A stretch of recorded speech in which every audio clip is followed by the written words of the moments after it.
കുറുകെ കടക്കുമ്പോൾ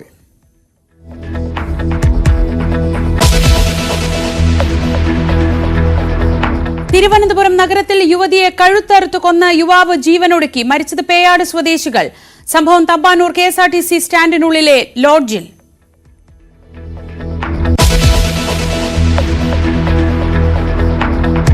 ഹണി റോസിന്റെ പരാതിയിൽ രാഹുൽ ഈശ്വറിനും അറസ്റ്റ് ഭീഷണി. വീണ്ടും ഹണിയുടെ മൊഴിയെടുക്കും. മുൻകൂർ ജാമ്യത്തിനായി കോടതിയെ സമീപിച്ച രാഹുൽ ഈശ്വർ.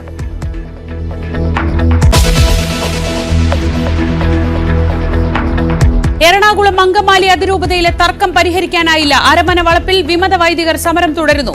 മാർ ജോസഫ് പാംപ്ലാനി പ്രശ്നപരിഹാരം കാണുമെന്ന പ്രതീക്ഷയിൽ വിശ്വാസികൾ. രൂപതാസ്ഥാനത്ത് കനത്ത പോലീസ് സുരക്ഷ.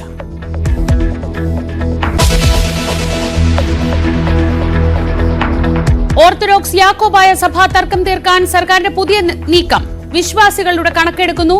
ഇടവക അടിസ്ഥാനത്തിൽ വിശ്വാസികളുടെ എണ്ണം ക്രോഡീകരിക്കാൻ തദ്ദേശ സെക്രട്ടറിക്ക് നിർദ്ദേശം. News 18 exclusive.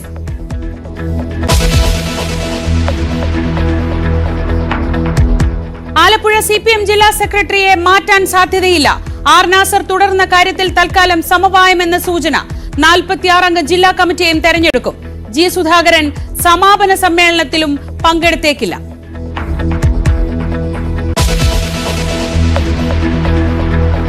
ശബരിമലയിലേക്കുള്ള തിരുവാഭരണ ഘോഷയാത്ര ഇന്ന് പുറപ്പെടും. പന്തളത്ത് ഒരുക്കങ്ങൾ പൂർത്തിയായി. ഘോഷയാത്ര പുറപ്പെടുന്നത് ഉച്ചയ്ക്ക് 1 മണിക്ക്. സന്നിധാനത്ത് ഭക്തജന തിരക്ക് തുടരുന്നു.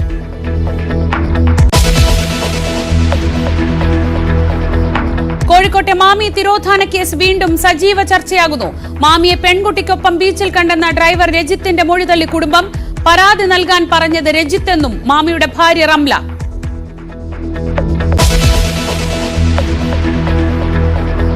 ബഹിരാകാശത്തെ ഉപഗ്രഹ ഡോക്കിംഗ് ഇന്നും നടന്നില്ല.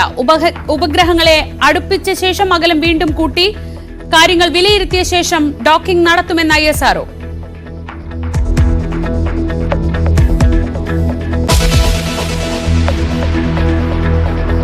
പത്തനംതിട്ടയിൽ കൂടുതൽ അറസ്റ്റ്.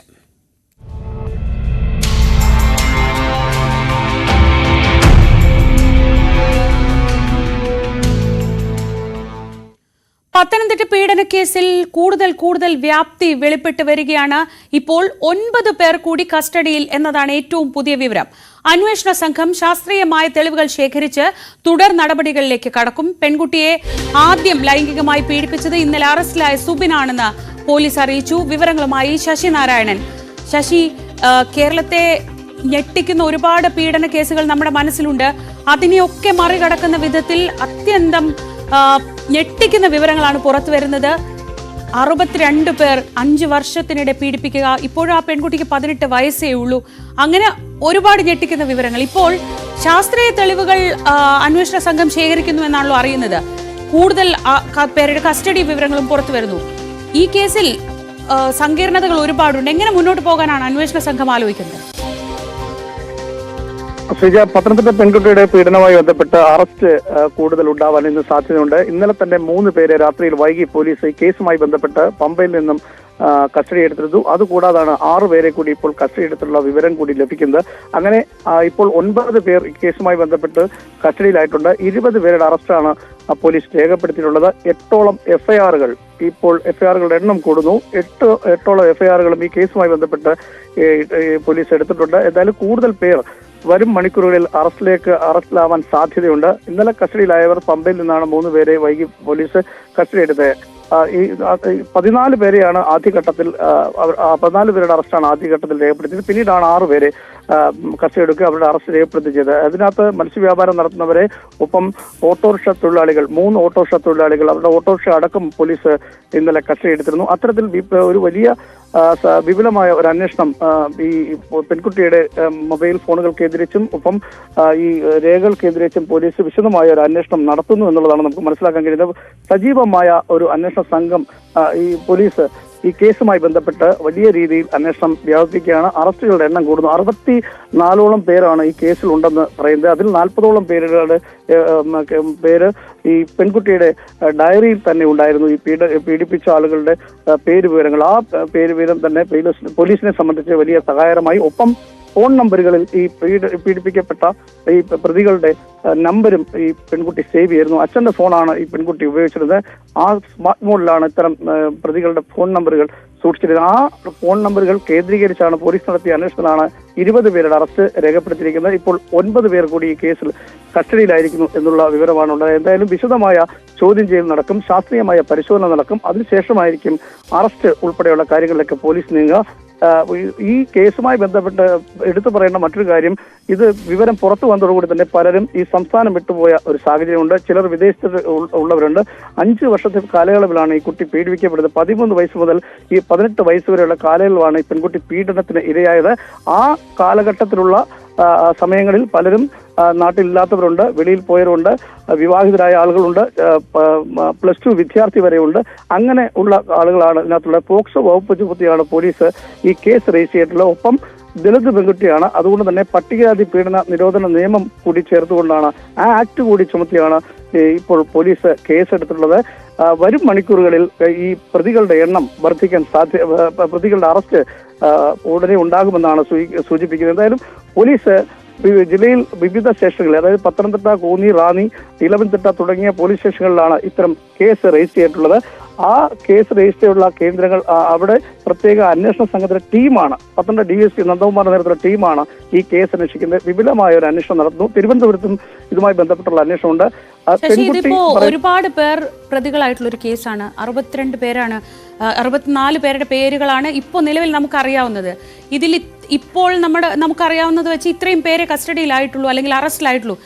ബാക്കിയുള്ളവർ ഈ വിവരങ്ങൾ വലിയ രീതിയിൽ മാധ്യമങ്ങൾ ഇത് ചർച്ച ചെയ്യുന്നുണ്ടല്ലോ, അവർ രക്ഷപ്പെടാനുള്ള ഒരു സാധ്യത അതൊക്കെ പോലീസ് മുന്നിൽ കാണുന്നില്ലേ?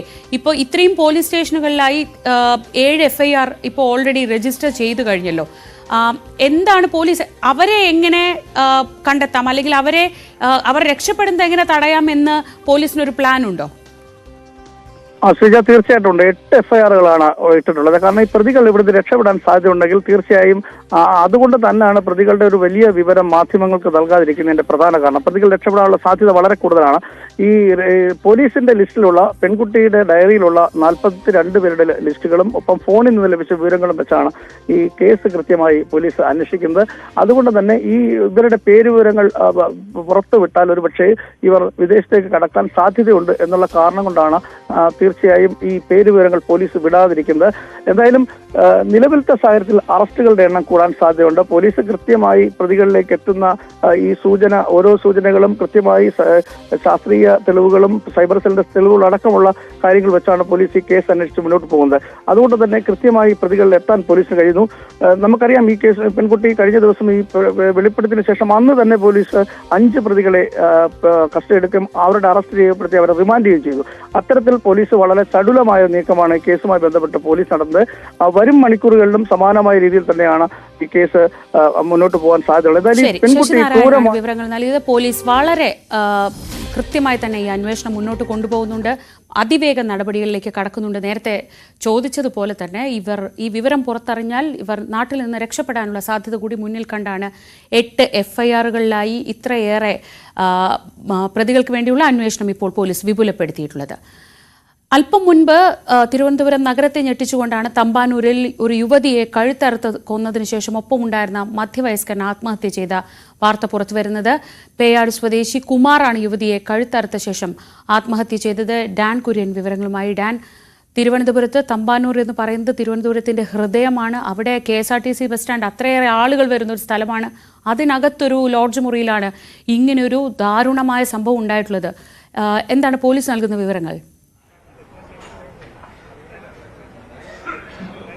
സുജ, എനിക്ക് വലതുവശത്ത് കാണുന്നതാണ് തമ്പാനൂർ KSRTC ബസ് സ്റ്റാൻഡ്. ആ KSRTC ബസ് സ്റ്റാൻഡിനോട് തൊട്ട് ചേർന്ന് എനിക്ക് ഇടതുവശത്തായാണ് ഈ കുടിയിൽ ടൂറിസ്റ്റ് ഹോം.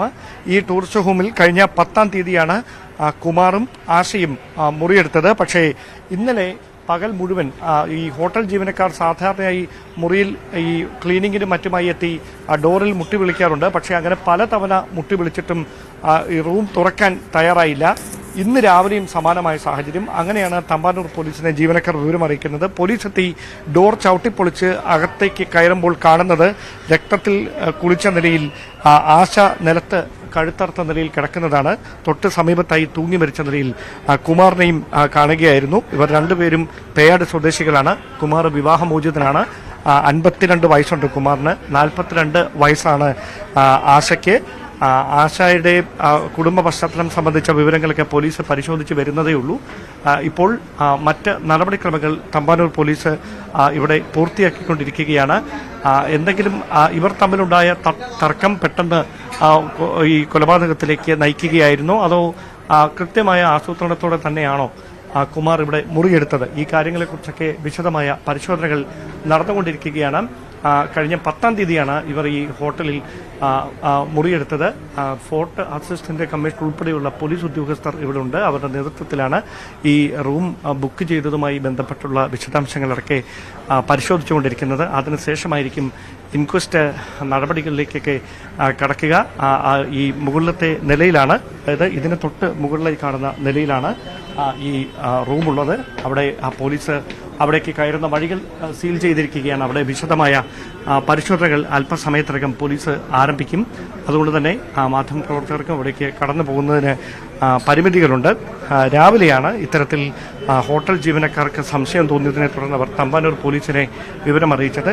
തുടർന്ന് പോലീസ് എത്തി റൂമിന്റെ ഡോർ ചവിട്ടിപ്പൊളിച്ച് നടത്തിയ പരിശോധനയിലാണ് ഈ മരിച്ച നിലയിൽ രണ്ടുപേരെയും കാണപ്പെട്ടത്. എന്താണ് ഇതിലേക്ക് നയിച്ച കാരണം എന്നത് സംബന്ധിച്ച സൂചനകളൊന്നും തന്നെ പോലീസിന് ഇതുവരെ ലഭിച്ചിട്ടില്ല. അതുമായി ബന്ധപ്പെട്ട പരിശോധനകളൊക്കെ നടക്കാൻ പോകുന്നതേ ഉള്ളൂ. പക്ഷേ ഇതുമായി ബന്ധപ്പെട്ട് പ്രാഥമികമായി നടത്തിയ പരിശോധനയിൽ കുമാർ വിവാഹമോചിതനാണ്. ഇവർക്ക് കുറച്ചധികം നാളുകളായി ആശ എന്ന 42-കാരിയുമായി വളരെ അടുത്ത ബന്ധമുണ്ടായിരുന്നു എന്ന കാര്യമാണ് ഇതുവരെ നടത്തിയ പരിശോധനയിൽ വ്യക്തമായിരിക്കുന്നത്. അതിനപ്പുറത്തേക്ക് മറ്റെന്തെങ്കിലും കാരണങ്ങൾ അല്ലെങ്കിൽ ഇതിലേക്ക് നയിച്ച എന്തെങ്കിലും സാഹചര്യങ്ങളുണ്ടോ എന്നതടക്കം വിശദമായ പരിശോധനയിലൂടെ മാത്രമേ വ്യക്തമാവുകയുള്ളൂ എന്നാണ് പോലീസ് അറിയിക്കുന്നത്. റൂം തുറന്ന് ഈ റൂമിനുള്ളിൽ എന്താണ് ഈ കൊലപാതകത്തിലേക്ക് നയിച്ചതെന്ന് കണ്ടെത്തുന്നതിനുള്ള പരിശോധന അടക്കം അല്പസമയത്തിനകം ആരംഭിക്കും. പോലീസിന്റെ ഇൻക്വസ്റ്റ് നടപടികളും വൈകാതെ തന്നെ ആരംഭിക്കും. അതിന് മുന്നോടിയായി ഈ റൂം ബുക്ക് ചെയ്തതുമായി ബന്ധപ്പെട്ട് ഹോട്ടൽ ജീവനക്കാർ നൽകിയിട്ടുള്ള ID കാർഡ് ഉൾപ്പെടെയുള്ള കാര്യങ്ങൾ വിശദമായി തന്നെ പോലീസ് ഉദ്യോഗസ്ഥർ ഇവിടെ പരിശോധിച്ചുകൊണ്ടിരിക്കുകയാണ്. ഡാൻ കുര്യനാണ് വിവരങ്ങൾ നൽകിയത്. തിരുവനന്തപുരത്തിന്റെ നഗരഹൃദയത്തിലാണ് തമ്പാനൂരിൽ ലോഡ്ജിൽ മധ്യവയസ്കൻ ഒരു സ്ത്രീയെ കൊലപ്പെടുത്തി ആത്മഹത്യ ചെയ്തത്. മുറി തുറക്കാത്തതിനെ തുടർന്ന് ലോഡ്ജ് ജീവനക്കാർ പോലീസിനെ വിവരം അറിയിച്ച് പോലീസ് വന്ന് പരിശോധിക്കുമ്പോഴാണ് ഇരുവരെയും മരിച്ച നിലയിൽ കണ്ടെത്തിയത്. മറ്റൊരു വിഷമിപ്പിക്കുന്ന വാർത്തയിലേക്കാണ്. ഇന്ന് ഞായറാഴ്ചയാണ്. രാവിലെ പള്ളിയിലേക്ക് പോവുകയായിരുന്ന 2 വയോധികന്മാർ തൃശൂർ ഒല്ലൂരിൽ KSRTC ബസ് ഇടിച്ചു മരിച്ചു എന്നതാണ്. KSRTC സ്വിഫ്റ്റ് ബസ്സാണ് ഇവരെ ഇടിച്ചത്. LC, മേരി എന്നിവരാണ് മരിച്ചത്. പള്ളിയിലേക്ക് പോകാൻ റോഡ് മുറിച്ചു കടക്കുന്നതിനിടെ രാവിലെ 6:30യോടെയായിരുന്നു അപകടം. ഇരുവരെയും ആശുപത്രിയിൽ എത്തിച്ചെങ്കിലും ജീവൻ രക്ഷിക്കാനായില്ല. ചീരാച്ചി സ്വദേശികളായ LCയും മേരിയുമാണ് രാവിലെ ഇങ്ങനെ ബസ് ഇടിച്ച് ദാരുണമായി മരിച്ചത്. നമുക്ക് മറ്റു വാർത്തകളിലേക്കെല്ലാം വളരെ പെട്ടെന്ന് മടങ്ങിയെത്താം ഇടവേളയ്ക്ക് ശേഷം.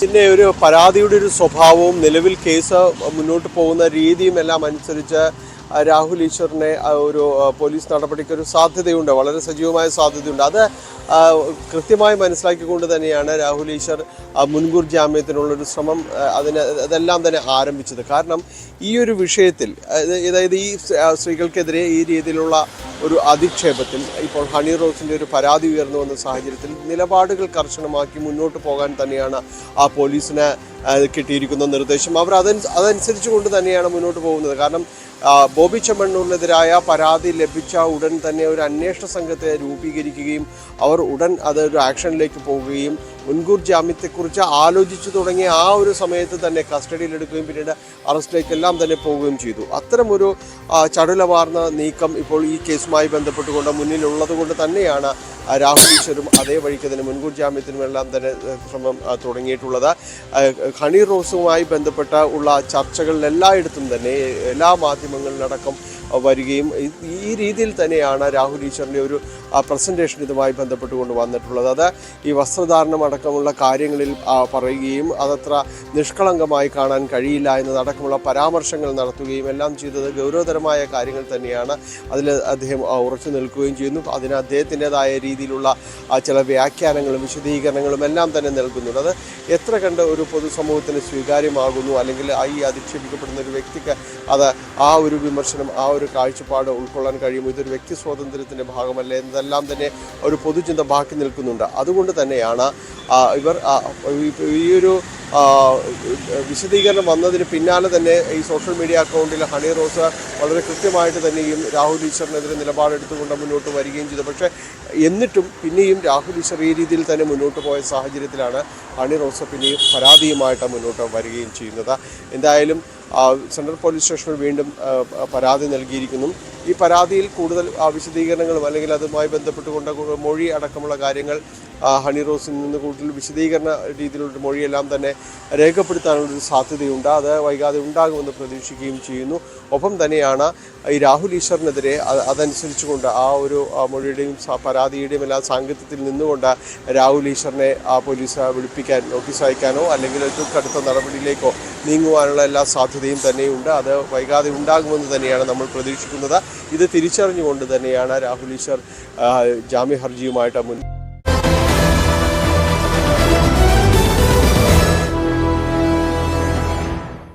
വാർത്തകളിലേക്ക് വീണ്ടും. കോൺഗ്രസിൽ പ്രശ്നങ്ങൾ അവസാനിക്കുന്നതേയില്ല, പുതിയ പുതിയ പ്രശ്നങ്ങൾ ഉണ്ടായിക്കൊണ്ടേയിരിക്കുന്നു. തൃശൂർ DCC അധ്യക്ഷ സ്ഥാനത്തേക്ക് ജോസ് വള്ളൂരിനെ തിരികെ എത്തിക്കാനുള്ള നീക്കത്തിനെതിരെ വിയോജിപ്പ് പരസ്യമാക്കി പ്രാദേശിക നേതാക്കൾ രംഗത്തെത്തുകയാണ്. വയനാട് DCC അധ്യക്ഷനെ തൽസ്ഥാനത്ത് തുടരാൻ അനുവദിച്ചാൽ തദ്ദേശ തെരഞ്ഞെടുപ്പിൽ തിരിച്ചടി നേരിടേണ്ടി വരുമെന്ന് ജില്ലയിൽ നിന്നുള്ള ഒരു വിഭാഗം നേതാക്കൾ KPCC നേതൃത്വത്തെ അറിയിച്ചു കഴിഞ്ഞു. പുനഃസംഘടനാ ചർച്ചകൾ തുടരുന്നതിനിടെയാണ് നേതൃത്വത്തിന് തലവേദനയാകുന്ന തരത്തിൽ ഇത്തരം എതിർപ്പുകൾ ഉയർന്നുവരുന്നത്.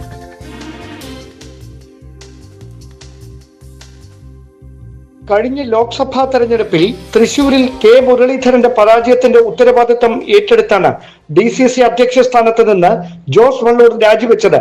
തെരഞ്ഞെടുപ്പിലെ തിരിച്ചടിയുടെ പേരിൽ ജില്ലാ കോൺഗ്രസ് കമ്മിറ്റിയിലുണ്ടായ പൊട്ടിത്തെറി ഇതോടെ ഭാഗികമായി ശമിച്ചു. VK ശ്രീകണ്ഠൻ MP തൃശൂരിന്റെ ചുമതലയും നൽകി. തദ്ദേശ തെരഞ്ഞെടുപ്പ് വരാനിരിക്കെ ജില്ലയിൽ നിന്ന് തന്നെയുള്ള പൊതുസമ്മതനെ അധ്യക്ഷ സ്ഥാനത്തേക്ക് പരിഗണിക്കണമെന്ന ആവശ്യം പ്രാദേശിക നേതാക്കളുടെ ഭാഗത്തു നിന്ന് ഉയർന്നു തുടങ്ങി. ഈ പശ്ചാത്തലത്തിലാണ് അധ്യക്ഷ സ്ഥാനത്തേക്ക് തിരികെ എത്താനുള്ള നീക്കം ജോസ് വള്ളൂർ സജീവമാക്കിയത്. ഈ നീക്കത്തിനെതിരെയാണ് തൃശൂരിൽ നിന്നുള്ള ഒരു വിഭാഗം കോൺഗ്രസ് നേതാക്കൾ രംഗത്തെത്തിയിരിക്കുന്നത്. അതേസമയം വയനാട് DCC ട്രഷറർ NM വിജയന്റെ ആത്മഹത്യയുമായി ബന്ധപ്പെട്ട് ആരോപണ വിധേയനായ DCC അധ്യക്ഷൻ ND അപ്പച്ചനെതിരെയും പ്രതിഷേധം ശക്തമാവുകയാണ്. ND അപ്പച്ചനെ തൽസ്ഥാനത്ത് തുടരാൻ അനുവദിച്ചാൽ തദ്ദേശ തെരഞ്ഞെടുപ്പിൽ പാർട്ടിക്ക് തിരിച്ചടിയുണ്ടാകുമെന്നാണ് പ്രാദേശിക നേതൃത്വം KPCC ഭാരവാഹികളെ അറിയിച്ചിരിക്കുന്നത്. അതേസമയം തിടുക്കത്തിൽ നടപടിക്ക് മുതിർന്നാൽ ഇടതുപക്ഷം അത് ആയുധമാക്കുമെന്ന വിലയിരുത്തലിലാണ് KPCC. ആഭ്യന്തര അന്വേഷണത്തിന് പാർട്ടി നിയോഗിച്ച തിരുവഞ്ചൂർ രാധാകൃഷ്ണൻ അധ്യക്ഷനായ കമ്മിറ്റിയുടെ റിപ്പോർട്ട് ലഭിച്ചതിനു ശേഷം തുടർ നടപടി മതിയെന്ന തീരുമാനത്തിലാണ് കോൺഗ്രസ് നേതൃത്വം. Dan Kurian, news 18 Thiruvananthapuram. കോൺഗ്രസിന് വയനാട്ടിൽ നിന്നും തൃശ്ശൂരിൽ നിന്നും ഒക്കെയാണ് പ്രശ്നമെങ്കിൽ CPM വലിയ പ്രശ്നം നേരിടുന്ന ഒരു സ്ഥലമാണ് ആലപ്പുഴ. ആലപ്പുഴയിൽ ജില്ലാ സമ്മേളനം ഇന്ന് അവസാനിക്കും. വൈകിട്ട് ഹരിപ്പാട് മാധവ ജംഗ്ഷനിൽ മുഖ്യമന്ത്രി ഉദ്ഘാടനം ചെയ്യുന്ന പൊതുസമ്മേളനത്തോടെയാണ് സമാപനം. ജില്ലാ സെക്രട്ടറിയായി R നാസർ തന്നെ തുടർന്നേക്കും. 46 അംഗ ജില്ലാ കമ്മിറ്റിയെയും തെരഞ്ഞെടുക്കും. ഉദ്ഘാടന സമ്മേളനത്തിൽ പങ്കെടുക്കാതിരുന്ന മുതിർന്ന നേതാവ് G സുധാകരൻ സമാപന സമ്മേളനത്തിലും പങ്കെടുത്തേക്കില്ല. ശരണ്യ സ്നേഹജൻ വിവരങ്ങളുമായി ആലപ്പുഴയിൽ നിന്ന്. ശരണ്യ, ഇതിൽ ആകെക്കൂടി ഈ പ്രശ്നങ്ങൾക്കിടയിൽ ഒരാശ്വാസം ഉണ്ടാകുന്ന നാസറിനെ മാറ്റാനുള്ള ഒരു തീരുമാനം ഉണ്ടാകില്ല എന്നത് മാത്രമാണ്. മറ്റ് തർക്കങ്ങളൊക്കെ അതുപോലെ തന്നെ ഉണ്ട് എന്ന് വേണം മനസ്സിലാക്കാൻ. ഇപ്പോൾ സുധാകരൻ സമാപന സമ്മേളനത്തിൽ വരില്ലെന്ന് പറയുന്നു. ഈ തർക്കങ്ങൾക്കും വിഭാഗീയതയ്ക്കും ഒക്കെ ഇടയിൽ വലിയ പ്രശ്നങ്ങളില്ലാതെ ജില്ലാ സമ്മേളനം പൂർത്തിയാക്കാൻ കഴിഞ്ഞു എന്ന് ജില്ലാ CPM-നെ ആശ്വസിക്കാമോ? ശ്രീജ, ആലപ്പുഴയിൽ സമ്മേളനത്തിന്റെ ഏറ്റവും വലിയ പ്രത്യേകത മുഖ്യമന്ത്രി പിണറായി വിജയൻ 3 ദിവസം ക്യാമ്പ് ചെയ്തുകൊണ്ട് ഈ സമ്മേളന നടപടികൾ പരിശോധിക്കുന്നു എന്നുള്ളത് തന്നെയാണ്. അതുകൊണ്ട് തന്നെ കൃത്യമായ രീതിയിൽ അത് ഒരു അച്ചടക്കത്തിന്റെ സീമകൾ ലംഘിക്കാതെ തന്നെ ഈ വിഷയങ്ങൾ പരിഹരിച്ചുകൊണ്ട് പോകുന്നതിന് വേണ്ടിയുള്ള കാര്യങ്ങൾ പ്രവർത്തകർ പ്രധാനമായും പിണറായി ഇവിടെ ഉള്ളത് കൊണ്ട് തന്നെ അത്തരത്തിൽ നിർബന്ധിതമാകും എന്നുള്ളത് തന്നെയാണ്. കഴിഞ്ഞ ദിവസങ്ങളിലൊക്കെ നടന്ന ഈ ചർച്ചകൾ, അതായത് സംഘടനാ ചർച്ചകളുമൊക്കെ ബന്ധപ്പെട്ട് നമ്മൾ പരിശോധിക്കുകയാണെങ്കിൽ ഈ പാർട്ടിയുമായി ബന്ധപ്പെട്ട കഴിഞ്ഞ തിരഞ്ഞെടുപ്പിലടക്കമുണ്ടായ ഗുരുതരമായ തിരിച്ചടികൾ, ഒപ്പം തന്നെ സംഘടനാ രംഗത്തുണ്ടാകുന്ന വിഭാഗീയത അടക്കമുള്ള പ്രശ്നങ്ങൾ, ഇതിനകത്തൊന്നും തന്നെ വലിയ തോതിലുള്ള ചർച്ചകൾ പോലും ഈ സംഘടനാ ചർച്ചയുമായി ബന്ധപ്പെട്ട് ഉണ്ടാവാത്തൊരു സമ്മേളനം എന്ന് തന്നെ നമുക്ക് വിശേഷിപ്പിക്കാം. ജില്ലയ്ക്ക് പുറത്തു നിന്നുള്ള വിഷയങ്ങൾ ചൂണ്ടിക്കാട്ടുന്നു. കുട്ടനാട് NCPയുമായി ബന്ധപ്പെട്ട ബന്ധപ്പെട്ട വിഷയങ്ങളൊക്കെ പറയുമ്പോഴും അതിനപ്പുറത്തേക്ക് CPMനുള്ളിൽ എന്ത് സംഭവിച്ചു എന്നും അതെങ്ങനെ പരിഹരിക്കപ്പെടുമെന്നും വീഴ്ചകൾ എവിടെയാണ് എന്നും കണ്ടെത്തിക്കൊണ്ടുള്ള ഒരു ആരോഗ്യകരമായ ചർച്ചകൾ എവിടെയും നടന്നിട്ടില്ല എന്നുള്ളത് തന്നെയാണ്. അതായത് സമ്മേളന പ്രതിനിധികൾ ആയി തിരഞ്ഞെടുക്കപ്പെട്ട ആളുകൾ പോലും സെലക്റ്റീവായ ആളുകളായിരുന്നു. മറ്റു രീതിയിൽ അല്ലെങ്കിൽ ഇപ്പോഴത്തെ നേതൃത്വത്തിന്, സജി ചെറിയാൻ നയിക്കുന്ന നേതൃത്വത്തിനെതിരെ വിമർശനങ്ങൾ ഉന്നയിക്കാനോ അതിൽ മറ്റ് പ്രശ്നങ്ങൾ ചൂണ്ടിക്കാട്ടാനോ ആ സമ്മേളനത്തിൽ അത്തരമൊരു ഗുണകരമായ ചർച്ചകൾ ഉണ്ടായില്ല എന്ന് തന്നെ നമുക്ക് പറയാം. മുഖ്യമന്ത്രിയെയും ഒപ്പം തന്നെ സർക്കാരിനെയും മന്ത്രി സജി ചെറിയാനെയും പുകഴ്ത്തുന്ന ചർച്ചകളായിരുന്നു ഭൂരിഭാഗം ആളുകളുടെയും ഭാഗത്ത് നിന്ന് ഉണ്ടായത് എന്നുള്ളതാണ്. അതിൽ നിന്ന് വ്യത്യസ്തമായത് കുട്ടനാട് സീറ്റുമായി ബന്ധപ്പെട്ട NCPയുമായി ബന്ധപ്പെട്ട വിഷയങ്ങളായിരുന്നു. അതിൽ കുട്ടനാട് ഏരിയ സെക്രട്ടറി തന്നെ കുട്ടനാട് MLAക്കെതിരെ തുറന്നടിച്ചു. കച്ചവടക്കാരനെ താങ്ങരുതെന്ന് അഭിപ്രായം പറഞ്ഞു. അത് ഏറെക്കുറെ കുട്ടനാട് സീറ്റുമായി ബന്ധപ്പെട്ടുള്ള കാര്യങ്ങളെ നാസർ പ്രവർത്തകരുടെ വികാരം കണക്കിലെടുത്ത് തന്നെയാണ് സംസാരിച്ചതും അതിനെ പിന്താങ്ങുകയും ചെയ്തിരുന്നു. പക്ഷേ മുഖ്യമന്ത്രി കൃത്യമായി അതിനകത്ത് ഇടപെടൽ നടത്തി. അദ്ദേഹത്തിന്റെ മറുപടി പ്രസംഗത്തിൽ അദ്ദേഹം വ്യക്തമാക്കിയത് അത്തരത്തിൽ NCPയെ തള്ളിക്കൊണ്ടുള്ള ഒരു നിലപാടെടുക്കരുത്. സംസ്ഥാന നേതൃത്വം തന്നെ അതായത് ഇടതുപക്ഷത്തിന്റെ ഒരു ഘടകകക്ഷിയാണ് NCP. അതുകൊണ്ട് തന്നെ വേർതിരിവ് കാണിക്കരുത്, MLA ചേർത്ത് പിടിച്ചുകൊണ്ട് തന്നെ പോകണമെന്നുള്ള നിർദ്ദേശമാണ് മുഖ്യമന്ത്രിയുടെ ഭാഗത്തുനിന്നുണ്ടായത്. മറ്റ് CPM സീറ്റെടുക്കണമെന്നുള്ള ആവശ്യത്തിന് മേൽ പറഞ്ഞത് അത്തരത്തിലുള്ള ആലോചനകൾ ഇടതുപക്ഷത്തിനുള്ളിൽ ഇല്ല. അത്തരമൊരു കാര്യം ഉണ്ടാകുന്ന ഘട്ടത്തിൽ പറയാം എന്നാണ് പ്രവർത്തകരോട് പറഞ്ഞത്. അതായത് NCPയെ പ്രത്യേകിച്ച് തോമസ് കെ തോമസിനെ പ്രൊട്ടക്ട് ചെയ്തുകൊണ്ടാണ് മുഖ്യമന്ത്രി ഇവിടെ നിലകൊണ്ടത് എന്നുള്ളതാണ്. അത്തരത്തിൽ ആ വിഷയങ്ങളിലൊക്കെ മാത്രമാണ് ചർച്ച വന്നത്. ഇന്ന് എന്തായാലും സമാപന ദിവസമാണ്. ജില്ലാ കമ്മിറ്റി 46 അംഗ ജില്ലാ കമ്മിറ്റി തെരഞ്ഞെടുക്കും. ഈ ജില്ലാ കമ്മിറ്റിയിൽ തന്നെ വലിയ മാറ്റങ്ങൾ ഉണ്ടാവാനുള്ള സാധ്യതയുണ്ട്. ഏകദേശം 6ഓളം പേരുടെ ഒഴിവ് ജില്ലാ കമ്മിറ്റിയിൽ വരും. അതിൽ പ്രധാനമായും പ്രായാധിക്യം മൂലം ഒഴിവാക്കപ്പെടുന്ന ആളുകളുണ്ട്. ജില്ലാ സെക്രട്ടേറിയറ്റിൽ നിന്ന് തന്നെ ചിലർ ഒഴിവാക്കപ്പെടുമെന്നുള്ള സൂചന നമുക്ക് ലഭിക്കുന്നുണ്ട്. അതിൽ ചാരമ്പൂട് നിന്നുള്ള രാഘവന്റെ പേര് നമ്മൾ കേൾക്കുന്നുണ്ട്. ഒപ്പം തന്നെ ജില്ലാ സെക്രട്ടേറിയറ്റിലേക്ക് TK ദേവകുമാർ ജില്ലാ കമ്മിറ്റിയിൽ നിന്ന് ജില്ലാ സെക്രട്ടേറിയറ്റിലേക്ക് തിരഞ്ഞെടുക്കപ്പെടും എന്നുള്ള വിവരവും ലഭ്യമാകുന്നുണ്ട്. നാസർ തന്നെ തുടരാനാണ് സാധ്യത. ശരി ശരണ്യ, അതായത് വലിയ വിമർശനങ്ങൾ ഒരു ചർച്ചയാകുന്ന സാഹചര്യം പോലും ഒഴിവാക്കുന്ന തരത്തിൽ വളരെ കൃത്യമായി CPM ആലപ്പുഴ ജില്ലാ കമ്മിറ്റിക്ക് കാര്യങ്ങൾ കൊണ്ടുപോകാൻ കഴിഞ്ഞിരിക്കുന്നു. നാസർ തന്നെ തുടരാനാണ് സാധ്യത. പക്ഷേ സുധാകരൻ എന്തായാലും സമാപന സമ്മേളനത്തിലും എത്തില്ല എന്ന് വേണം മനസ്സിലാക്കാൻ. ഞാൻ സാധാരണ ഈ രാവിലെ ചെയ്യാൻ തുടങ്ങിയ ശേഷം കമൻറ്റ് ബോക്സിൽ എപ്പോഴും നോക്കും എന്തെങ്കിലും നമ്മളെ പറ്റിയോ അല്ലെങ്കിൽ വാർത്തകളെ പറ്റിയോ ഒക്കെ പ്രേക്ഷകരുടെ അഭിപ്രായങ്ങളുണ്ടോ എന്നൊക്കെ നോക്കാറുണ്ട്. പക്ഷേ അങ്ങനെ കാര്യമായിട്ടൊന്നും വരാറില്ല. പക്ഷേ ഇന്നൊരു അപ്രീസിയേഷൻ കണ്ടു. അപ്രീസിയേഷൻ എപ്പോഴും നമ്മൾ വളരെ ബഹുമാനത്തോടെ സ്വീകരിക്കണമല്ലോ. അപ്പോൾ റേറ്റിംഗ് കൂട്ടാൻ കോമാളിത്തരം കാണിക്കുന്ന മാധ്യമങ്ങളുടെ ഇടയിൽ രാവിലെ ഒരു ആശ്വാസമാണ് ഇത് കാണുന്നതെന്നൊക്കെയാണ് പറഞ്ഞിട്ടുള്ളത്. വളരെ നന്ദി. ഈ ശരിക്കുള്ള പേരിൽ നിന്ന് കമൻറ്റ് വരുമ്പോൾ ഒരു സന്തോഷമുണ്ട്. അജയ്കുമാർ ചേർത്തലയാണ് പറഞ്ഞത്.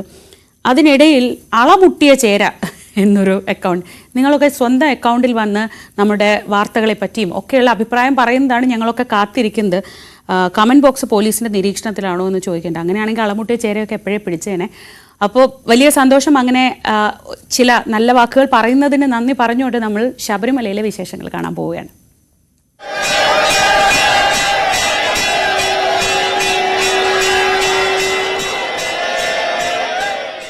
ശബരീശ ദർശനം നിങ്ങൾക്കായി സമർപ്പിക്കുന്നത് Bharat Lajna multi state housing cooperative society limited, Kerala, Tamil Nadu and Pondicherry. മകരസംക്രമ നാളിൽ അയ്യപ്പന് ചാർത്താനുള്ള തിരുവാഭരണം വഹിച്ചുകൊണ്ടുള്ള ഘോഷയാത്ര പന്തളത്ത് നിന്ന് ഇന്ന് ഉച്ചയ്ക്ക് 1 മണിക്ക് പുറപ്പെടും. വിവിധ പൂജകൾക്കും ചടങ്ങുകൾക്കുമൊക്കെ ശേഷമായിരിക്കും ഘോഷയാത്ര പുറപ്പെടുക. പന്തളം കൊട്ടാരത്തിലെ തൃക്കേട്ടനാൾ രാജരാജവർമ്മയാണ് ഘോഷയാത്രയിലെ രാജപ്രതിനിധി. പുലർച്ചെ 5-ന് പന്തളം സാമ്പ്രിക്കൽ കൊട്ടാരത്തിൽ സൂക്ഷിച്ചിട്ടുള്ള തിരുവാഭരണങ്ങൾ പ്രത്യേക പേടകത്തിലാക്കി ക്ഷേത്ര തിരുമുറ്റത്തെത്തിക്കും. ഇവിടെ ഭക്തർക്ക് ഉച്ചയ്ക്ക് 12 വരെ തിരുവാഭരണങ്ങൾ ദർശിക്കാം. ചടങ്ങുകൾ പൂർത്തിയാക്കി ഉച്ചയ്ക്ക് 1 മണിക്ക് തിരുവാഭരണ ഘോഷയാത്ര പന്തളത്തുനിന്ന് പുറപ്പെടും. 60 വർഷമായി തിരുവാഭരണ പേടകം വഹിക്കുന്ന ഗുരുസ്വാമി കുളത്തിനാൽ ഗംഗാധര പിള്ളയുടെ നേതൃത്വത്തിലുള്ള സംഘമാണ് തിരുവാഭരണങ്ങൾ ശിരസിലേറ്റി ഘോഷയാത്രയായി കൊണ്ടുപോകുന്നത്. ഘോഷയാത്ര കടന്നുപോകുന്ന വിവിധ ക്ഷേത്രങ്ങളിൽ ഭക്തർക്ക് ദർശന സൗകര്യം ഒരുക്കിയിട്ടുണ്ട്. രാത്രി 9-ന് അയിരൂർ പുതിയകാവ് ക്ഷേത്രത്തിലെത്തി വിശ്രമിക്കും. 13-ന് പുലർച്ചെ 3-ന് പുറപ്പെടുന്ന ഘോഷയാത്രാ സംഘത്തിന്റെ വിശ്രമം ലാഹാസത്രത്തിലാണ്. ഇവിടെ നിന്നും മകരവിളക്ക് ദിവസമായ 14-ന് പുലർച്ചെ പുറപ്പെട്ട് ഉച്ചയോടെ വലിയാനവട്ടം, ചെറിയാനവട്ടം, നീലിമല, അപ്പാച്ചിമേട് വഴി വൈകിട്ട് 4-ന് ശബരി പീഠത്തിലെത്തും. ഇവിടെ നിന്നും 5 മണിക്ക് ഘോഷയാത്ര ശരംകുത്തിയിൽ എത്തിച്ചേരുന്നതോടെ ദേവസ്വം ബോർഡ് ജീവനക്കാരുടെയും അഖില ഭാരത അയ്യപ്പ സേവാ സംഘത്തിന്റെയും നേതൃത്വത്തിൽ തിരുവാഭരണ ഘോഷയാത്രയെ സ്വീകരിച്ച് സന്നിധാനത്തേക്ക് ആനയിക്കും. വൈകിട്ട് 6:15-ന് സന്നിധാനത്തെത്തിക്കുന്ന തിരുവാഭരണങ്ങൾ തന്ത്രിയും മേൽശാന്തിയും ദേവസ്വം ബോർഡ് ഭാരവാഹികളും ചേർന്ന് ഏറ്റുവാങ്ങും. തുടർന്ന് 6:30-ന് അയ്യപ്പ വിഗ്രഹത്തിൽ തിരുവാഭരണം ചാർത്തിയുള്ള ദീപാരാധന. ന്യൂസ് 18 സന്നിധാനം.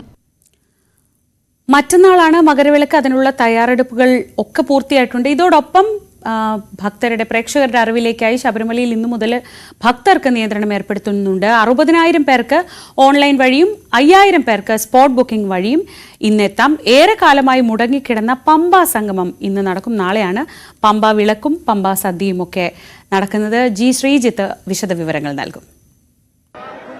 മകരവിളക്കിന് വേണ്ടിയുള്ള കാത്തിരിപ്പിലാണ് ശബരിമല സന്നിധാനം ഉള്ളത്. ഇന്നു മുതൽ തന്നെ വിവിധ തരത്തിലുള്ള നിയന്ത്രണങ്ങളുണ്ട്. 60,000 പേർക്കാണ് ഇന്ന് ശബരിമലയിൽ ദർശനത്തിന് സൗകര്യമുള്ളത്. 5,000 പേർക്ക് സ്പോട്ട് ബുക്കിംഗ് വഴിയും ദർശനമുണ്ട്. നാളെ 50,000, മറ്റന്നാൾ 40,000. മറ്റന്നാൾ 1,000 പേർക്ക് മാത്രമാണ് സ്പോട്ട് ബുക്കിംഗിന് സൗകര്യമുള്ളത്. ഇന്നലെ മുതൽ തന്നെ തിരക്കിന് ഒരൽപ്പം കുറവുണ്ട്. ഏതാണ്ട് 70,000-നടുത്ത ആളുകളാണ് ഇന്നലെ ദർശനത്തിന് എത്തിയത്. അതായത് ഒരു നിയന്ത്രണം വരുന്നതിന് മുൻപ് തന്നെ ഭക്തരുടെ എണ്ണത്തിൽ ഈ വെർച്വൽ ക്യൂ വഴി ബുക്ക് ചെയ്ത പല ഭക്തരും എത്താതിരിക്കുന്ന സാഹചര്യമൊക്കെ ഉണ്ടായിട്ടുണ്ട്. എന്തായാലും പക്ഷേ ഇതിനകം തന്നെ 1,00,000 ആളുകൾ ശബരിമലയിൽ വിവിധ കേന്ദ്രങ്ങളിൽ പർണശാലകൾ അടിച്ച് തമ്പടിക്കുന്നു എന്നുള്ളതാണ് ഇന്നലെ സംസ്ഥാന പോലീസ് മേധാവി തന്നെ ചൂണ്ടിക്കാട്ടിയത്. അത് ഈ ദിവസങ്ങളിൽ ചെറിയ തോതിലാണെങ്കിലും ആളുകൾ എത്തിയാൽ തന്നെ ഏതാണ്ട് 3,00,000-ലധികം ആളുകൾ ഈ മകരവിളക്ക് തൊഴാൻ ശബരിമല സന്നിധാനത്ത് എത്തുമെന്നാണ് കണക്കുകൂട്ടൽ. ഇന്ന് വൈകുന്നേരം പമ്പ സംഗമം വൈകുന്നേരം നടക്കുന്നു. നാളെ പമ്പ വിളക്കും പമ്പ സദ്യയും നടക്കുന്നു. അമ്പലപ്പുഴ ആലങ്ങാട് സംഘങ്ങൾ ഇന്നലെ പേട്ട തുള്ളിയ ശേഷം അവർ പമ്പയിലെത്തിയാണ് നാളെ ഈ പമ്പ വിളക്കും പമ്പ സദ്യയും നടക്കുന്നത്. തിരുവാഭരണ ഘോഷയാത്രയെ സ്വീകരിക്കാനുള്ള ഒരുക്കങ്ങളും ഇതിനകം തന്നെ ആരംഭിച്ചു കഴിഞ്ഞു. എങ്ങനെയൊക്കെയാണ് ക്രമീകരണങ്ങൾ വേണ്ടത് എന്നതടക്കമുള്ള കാര്യങ്ങളിൽ സുരക്ഷാ പരിശോധനകളും ഏതാണ്ട് പൂർത്തിയായി കഴിഞ്ഞു. ഇനി മകരവിളക്കിനെ സ്വീകരിക്കാൻ, അതിനെ ഭക്തിപൂർവ്വം സ്വീകരിക്കാനുള്ള ഒരു കാത്തിരിപ്പിലാണ് ഈ സന്നിധാനം ഉള്ളത്. ശ്രീജിത്താണ് വിവരങ്ങൾ നൽകിയത്. ശബരിമല സന്നിധാനത്ത് നിന്ന് മകരവിളക്കിനായി ശബരിമലയിൽ സുരക്ഷയും കൂട്ടിയിട്ടുണ്ട്. 5,000-ഓളം പോലീസുകാരെയാണ് വിവിധ ഭാഗങ്ങളിലായി വിന്യസിച്ചിരിക്കുന്നത്. മകരവിളക്ക് പൂർത്തിയായാൽ ഭക്തർക്ക് സുരക്ഷിതമായി മടങ്ങുന്നതിനുള്ള ഒരുക്കങ്ങളും നടത്തിയിട്ടുണ്ട്. സന്നിധാനത്ത് 1,800, പമ്പയിൽ 800, നിലയ്ക്കലിൽ 700 എന്നിങ്ങനെയാണ് പോലീസ് വിന്യാസം. ഇടുക്കി ജില്ലയിലെ പുല്ലുമേട് ഉൾപ്പെടെയുള്ള വ്യൂ പോയിന്റുകളിൽ 1,050 പോലീസുകാർ സുരക്ഷ ഒരുക്കും. എരുമേലി ഉൾപ്പെടെ കോട്ടയം ജില്ലയുടെ ഭാഗങ്ങളിൽ 650 പോലീസുകാരാണ് സുരക്ഷയ്ക്കായി പ്രവർത്തിക്കുക. സന്നിധാനത്ത് ADGP S ശ്രീജിത്തിന്റെ നേതൃത്വത്തിലാണ് പോലീസ് ഉണ്ടാകുക. പമ്പയിൽ റേഞ്ച് IG ശ്യാം സുന്ദർ, നിലയ്ക്കലിൽ IG അജിത ബീഗം എന്നിവർ നേതൃത്വം നൽകും. ഇപ്പോൾ തന്നെ നമ്മൾ കണക്കാക്കുന്നത് ഏകദേശം 1,00,000 ആൾക്കാർ ഇവിടെയായിട്ട് താമസിക്കുന്നു. അപ്പോൾ മാക്സിമം ആൾക്കാർ ദർശനം കഴിഞ്ഞിട്ട് പോകാൻ വേണ്ടിയാണ് നമ്മൾ പറയുന്നത്. ഇപ്പോൾ ഞാൻ കയറി വരുന്ന വഴിക്ക് ഒരുപാട് ആൾക്കാർ ഇറങ്ങി പോകുന്നത് കണ്ടിട്ടുണ്ട്. അപ്പോൾ എല്ലാ വർഷം പോലെ ഇവിടെയും ആൾക്കാർ നമ്മൾ എത്ര പറഞ്ഞാലും കുറച്ച് ആൾക്കാരുണ്ടാവും. പക്ഷെ നമ്മൾ അവർക്ക് ബുദ്ധിമുട്ടില്ലാത്ത വിധത്തിലുള്ള സൗകര്യവും പിന്നെ ജ്യോതി കണ്ടിട്ട് പോകാനുള്ള ഒരു സ്കീമും ആണ് നമ്മൾ റെഡിയാക്കി വെച്ചത്. മകരവിളക്ക് പൂർത്തിയായാൽ മടങ്ങുന്നതിന് 2 വഴികളാണുള്ളത്. പാണ്ടിത്താവളത്തിൽ നിന്ന് ദർശനം കോംപ്ലക്സിന്റെ പിൻഭാഗം വഴി പോകാം.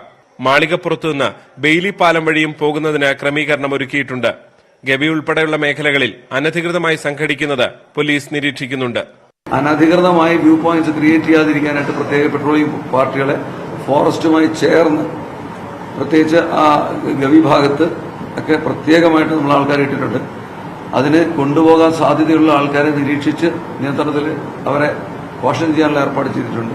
എരുമേലി കാനനപാത വഴി വരുന്നവർക്ക് ഇനി പ്രത്യേക പാസ് നൽകേണ്ടതില്ല എന്നാണ് ഹൈക്കോടതിയുടെ നിർദ്ദേശമെന്നും പോലീസ് നേതൃത്വം പറയുന്നു. ന്യൂസ് 18 സന്നിധാനം. മകരവിളക്ക് ഉത്സവത്തിന്റെ ലഹരിയിലാണ് ശബരിമല സന്നിധാനം. പർണശാലകൾ കെട്ടി ഭക്തിപൂർവ്വം കാത്തിരിക്കുകയാണ് വിശ്വാസികൾ. ഭക്തർക്ക് പർണശാലകളിൽ പാചകം ചെയ്യുന്നതിന് ഇത്തവണ നിരോധനം ഏർപ്പെടുത്തിയിട്ടുണ്ട്.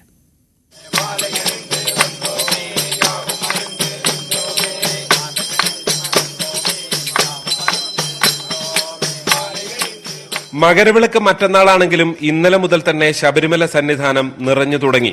പാണ്ടിത്താവളം ഉൾപ്പെടെയുള്ള മേഖലകളിലാണ് പർണശാലകൾ കെട്ടി ഭക്തരുടെ കാത്തിരിപ്പ്. വൈകുന്നേരം ഭജന ഉൾപ്പെടെ നടത്തി ഭക്തിപൂർവ്വമാണ് മകരവിളക്കിനെ കാത്തിരിക്കുന്നത്.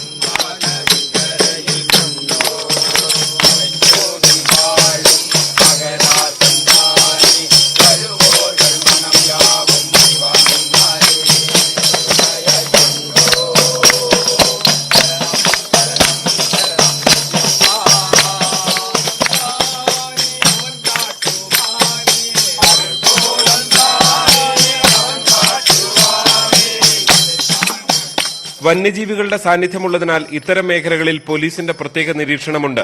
കൃത്യമായ ഇടവേളകളിൽ മുന്നറിയിപ്പുമായി ഉദ്യോഗസ്ഥർ പരിശോധന നടത്തുന്നുണ്ട്. പാചകം ചെയ്യുന്നതിന് നിരോധനമുള്ളതുകൊണ്ട് ഇവിടങ്ങളിൽ ദേവസ്വം ബോർഡ് സൗജന്യ ഭക്ഷണ വിതരണം നടത്തുന്നുണ്ട്. ഇന്നു മുതൽ കൂടുതൽ പർണശാലകൾ സന്നിധാനത്തിന്റെ വിവിധ മേഖലകളിൽ ഉയരും.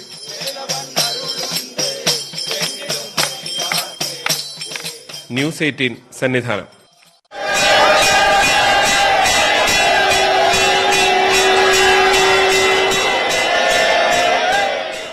ശബരീശ ദർശനം നിങ്ങൾക്കായി സമർപ്പിച്ചത് Bharat Lajna multi state housing cooperative society limited, Kerala, Tamil Nadu and Pondicherry.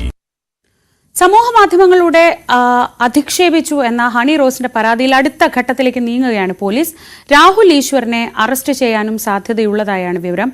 ഇത് മുൻകൂട്ടി കണ്ടുകൊണ്ട് രാഹുൽ ഈശ്വർ മുൻകൂർ ജാമ്യത്തിനായി ഹൈക്കോടതിയിൽ സമീപിച്ചിട്ടുണ്ട്. ഹണി റോസിൽ നിന്ന് വീണ്ടും മൊഴിയെടുക്കുകയും ചെയ്യും.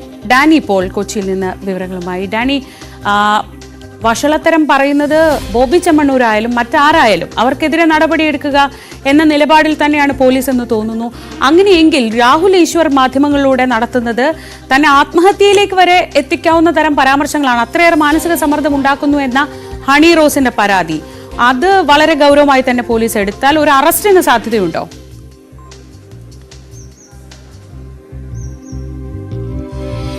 നിലവിൽ ആ രീതിയിൽ പോലീസ് പരാതി കൈകാര്യം ചെയ്യുകയാണെങ്കിൽ അങ്ങനെ ഒരു അറസ്റ്റേക്ക് അടക്കം കാര്യങ്ങൾ പോകും. അത് മുൻകൂട്ടി കണ്ടുകൊണ്ട് തന്നെയാണ് ഇപ്പോൾ ഒരു മുൻകൂർ ജാമ്യാപേക്ഷയുമായി ഹൈക്കോടതിയെ രാഹുൽ ഈശ്വർ സമീപിച്ചിരിക്കുന്നത്. കാരണം ഈ കേസിൽ പോലീസ് ഗൗരവതരമായ ഇടപെടലാണ് ഈ രാഹുൽ ഈശ്വറുമായി ഹണി റോസുമായി ബന്ധപ്പെട്ട പരാതികളിലെല്ലാം തന്നെ നടത്തിയിരിക്കുന്നത്. ബോബി ചെമ്മണ്ണൂർ അടക്കം കസ്റ്റഡിയിലാകുന്നതും ആ ഒരു സാഹചര്യത്തിൽ തന്നെയാണ്. വളരെ പെട്ടെന്ന് പോലീസ് അന്വേഷണ സംഘം രൂപീകരിക്കുന്നു. അവരെ ബോബി ചെമ്മണ്ണൂരിനെ തിരയുന്നു. അത് ഒരു അറസ്റ്റേക്ക് കസ്റ്റഡിയിലേക്ക് പോകുന്നു. അറസ്റ്റിലേക്കും എല്ലാം നീങ്ങുന്നതും ഈ പരാതി സഗൗരവം പോലീസ് കാണുന്നു, മുന്നോട്ട് പോകുന്നു എന്നതുകൊണ്ട് തന്നെയാണ്. ഈ സമാനമായ രീതിയിലേക്ക് തന്നെയാണ് ഇപ്പോൾ രാഹുൽ ഈശ്വറിനെതിരെയുള്ള ഒരു പരാതി ഉയർന്നു വരുന്നതും ആ രീതിയിൽ തന്നെയാണ്. രാഹുൽ ഈശ്വറും മാധ്യമങ്ങളിലൂടെ ഹണി റോസിനെതിരായ ചില പരാമർശങ്ങൾ നടത്തുന്നു. അവരുടെ വസ്ത്രധാരണ സംബന്ധിയായ കാര്യങ്ങളിലടക്കം പരാമർശം നടത്തുന്നു എന്നതാണ്. അതിൽ ഹണി റോസ് തന്നെയും ഇതിൽ സോഷ്യൽ മീഡിയയിലൂടെ തന്നെ ഇതിനെ പ്രതികരിച്ചിരുന്നു. എന്നാൽ അതിനെതിരെയും വിമർശനാത്മകമായിട്ട് തന്നെയാണ് രാഹുൽ ഈശ്വർ വന്നത്. ഹണി റോസിനെ വിമർശിക്കാൻ സാധിക്കുകയില്ല എന്നതടക്കമുള്ള കാര്യങ്ങൾ ചോദിക്കുന്നു. ഒപ്പം അവരെ വസ്ത്രധാരണ സംബന്ധിയായ കാര്യങ്ങളിലുള്ള ചില പരാതികളും കാര്യങ്ങളും എല്ലാം തന്നെ വരികയും ചെയ്യുന്നു. ഈ ഒരു സാഹചര്യത്തിലാണ് അയാൾക്കെതിരെ പരാതിയുമായിട്ട് മുന്നോട്ട് പോകുന്നത്. എറണാകുളം സെൻട്രൽ പോലീസ് സ്റ്റേഷനിലാണ് പരാതി നൽകിയിട്ടുള്ളത്. പോലീസ് ഈ പരാതി പരിശോധിക്കുകയാണ്. ഒരുപക്ഷെ അവരൊരു മൊഴി കൂടി രേഖപ്പെടുത്തിയതിലായിരിക്കും ഈ വിഷയത്തിലൊരു അവരുടെ മൊഴി രേഖപ്പെടുത്തിയതിന് ശേഷമായിരിക്കും കേസെടുക്കുക എന്ന കാര്യത്തിലേക്ക് നീങ്ങുന്നത്. കേസെടുക്കുകയാണെങ്കിൽ ഇപ്പോഴത്തെ രീതി വെച്ച് ഈ പരാതികൾ കൈകാര്യം ചെയ്യുന്ന പോലീസിന്റെ ഒരു ഇപ്പോഴത്തെ നിർദ്ദേശം ലഭിച്ചിരിക്കുന്ന ഗൗരവത്തിൽ ഇത് കൈകാര്യം ചെയ്യണമെന്ന് തന്നെയാണ്. ഇതുമായി ബന്ധപ്പെട്ട പരാതികൾ, അനുബന്ധ പരാതികൾ എന്ന രീതിയിലെല്ലാം തന്നെ കണക്കിലെടുക്കുകയാണ്. അതുമായിട്ട് പോലീസ് മുന്നോട്ട് പോകും. ഈ ഒരു സാഹചര്യത്തിൽ തന്നെയാണ്, അത് മനസ്സിലാക്കിക്കൊണ്ട് തന്നെയാണ് രാഹുൽ ഈശ്വറും മുൻകൂർ ജാമ്യത്തിനായി കോടതിയെ സമീപിക്കുകയും ചെയ്യുന്നത്. എന്തായാലും കേസ് എടുത്തിട്ടില്ല. നിലവിലൊരു ഇപ്പോൾ അറിയാൻ കഴിയുന്നത് കേസെടുത്തുള്ള പോലീസ് പരാതി പരിശോധിക്കുന്നു എന്നതാണ്. ഈ പരാതിയിൽ മൊഴി കൂടി രേഖപ്പെടുത്തിയ ശേഷം ശേഷമായിരിക്കും കേസെടുക്കുന്ന കാര്യത്തിലേക്ക് നീങ്ങുക. എന്തായാലും ഇയാൾ രാഹുൽ ഈശ്വർ ഹൈക്കോടതിയിൽ മുൻകൂർ ജാമ്യാപേക്ഷ സമർപ്പിച്ചിരിക്കുന്നു. പോലീസ് ഈ പരാതിയിലുള്ള നടപടികളുമായിട്ട് വൈകാതെ മുന്നോട്ട് നീങ്ങുമെന്ന് തന്നെയാണ് നമുക്ക് മനസ്സിലാക്കാൻ സാധിക്കുന്നത്. ഹണി റോസിൽ നിന്ന് മൊഴി രേഖപ്പെടുത്തിയ ശേഷമായിരിക്കും അടുത്ത നടപടികളിലേക്ക് നീങ്ങുക. ശരി ഡാനി, ഇന്ന് കൊച്ചിയിൽ നിന്ന് വരാനുള്ള മറ്റൊരു പ്രധാനപ്പെട്ട വാർത്ത എറണാകുളം ബിഷപ്പ് ഹൗസിന് മുന്നിൽ നടന്നു വരുന്ന ഈ സമരവും പ്രതിഷേധവും ഒക്കെയാണ്. ഈ വൈദികർക്കെതിരെ ജാമ്യമില്ലാ വകുപ്പ് ചുമത്തി കേസെടുത്തിരിക്കുന്നു എന്നതാണ് ഏറ്റവും പുതിയ വാർത്ത. ബിഷപ്പ് ഹൗസിൽ അതിക്രമിച്ചു കയറി നാശനഷ്ടങ്ങൾ ഉണ്ടാക്കിയതിന് 21 വൈദികർക്കെതിരെയും SI അടക്കം പോലീസുകാരെ ആക്രമിച്ചതിന് 20 വൈദികർക്കെതിരെയുമാണ് കേസെടുത്തത്. ഡാനി പോൾ വിവരങ്ങളുമായി. ഡാനി, കൂടുതൽ സമരം ചെയ്യുന്നവരെ കൂടുതൽ പ്രകോപിതരാക്കുന്ന തരത്തിലുള്ള ഒരു വാർത്തയാണ് ഇപ്പോൾ പുറത്തു വരുന്നത്. ഇന്നലെ നമ്മൾ കണ്ടതാണ്, വൈദികരുടെ ഭാഗത്തു നിന്ന് പ്രകോപനം ഉണ്ടാകുന്നു. അതേ തുടർന്ന് പോലീസ് പുലർച്ചെ എത്തി അവരെ പിടിച്ചു പുറത്തേക്ക് കൊണ്ടുപോകുന്നു. പിന്നീടുണ്ടായത് മുഴുവൻ എപ്പോൾ വേണമെങ്കിൽ സംഘർഷം ഉണ്ടാകുന്ന ഒരു അന്തരീക്ഷം. ഇതിപ്പോ ഇന്ന് ഇങ്ങനെ കേസ് എടുത്തിരിക്കുന്നു എന്നുകൂടി വരുമ്പോൾ അത് ഇന്നലെ അവർ ഉന്നയിച്ച ആരോപണങ്ങളൊക്കെ കൂടുതൽ ശക്തിപ്പെടുത്തി രംഗത്തെത്തില്ലേ?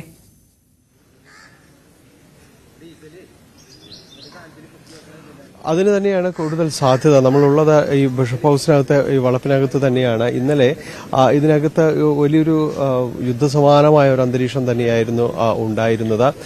ഇപ്പോൾ ഇതിനകത്തേക്ക് ഇന്നലെ പ്രവേശനം ഉണ്ടായിരുന്നില്ല.